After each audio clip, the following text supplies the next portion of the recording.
आज के दिन सन 1689 में रायगढ़ के किले पर औरंगजेब ने कब्जा किया था। 1774 में इंग्लैंड के सुप्रीम कोर्ट के जजों और नए काउंसिल सदस्यों का एक दल ईस्ट इंडिया कंपनी द्वारा भारत में चलाए जा रहे शासन को बेहतर बनाने के लिए कलकत्ता पहुंचा था। 1781 में ब्रिटेन के लॉर्ड कॉर्नवालिस ने वर्जीनिया के यॉर्कटाउन में अमेरिकी जनरल जॉर्ज वाशिंगटन के सामने समर्पण कर दिया था, जिससे अमेरिकी क्रांति का अंत हुआ और देश की आज़ादी का रास्ता बना था। 1812 में नेपोलियन बोनापार्ट की फ्रांसीसी सेना ने रूस से वापसी शुरू की थी। नेपोलियन की सेना एक महीने से रूस की लौटती सेना का पीछा कर रही थी। सन 1900 में जर्मन वैज्ञानिक मार्क्स प्लांक ने प्लांक का नियम प्रतिपादित किया था। इसे ब्लैक बॉडी एमिशन का नियम भी कहा जाता है।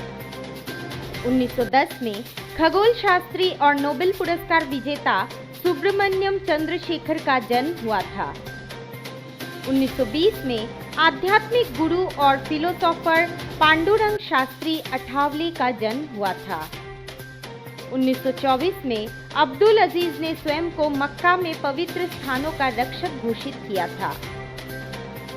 1933 में बर्लिन ओलंपिक खेलों की आयोजन समिति ने 1936 में होने वाले ओलंपिक खेलों में पहली बार बास्केटबॉल को शामिल करने का ऐलान किया था।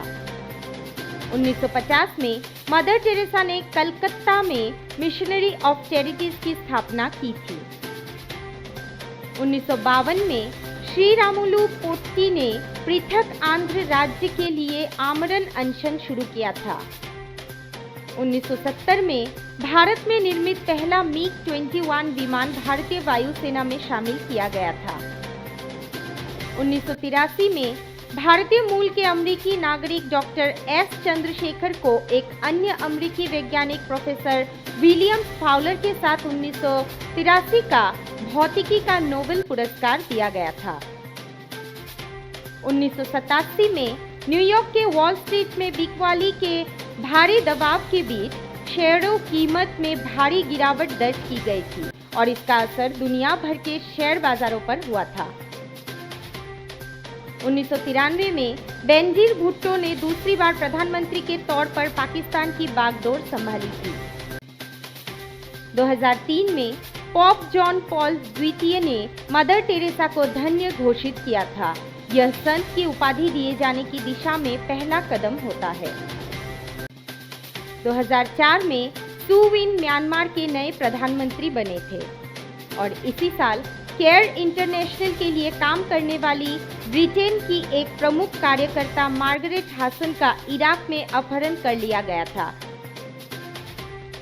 2005 में इराक के अपदस्थ राष्ट्रपति सद्दाम हुसैन के खिलाफ बगदाद में सुनवाई शुरू हुई थी और आज ही के दिन सन 2008 में ऑटोमोबाइल बाजार में मंदी के कारण टाटा मोटर्स ने 300 अस्थायी कर्मियों को हटाया था।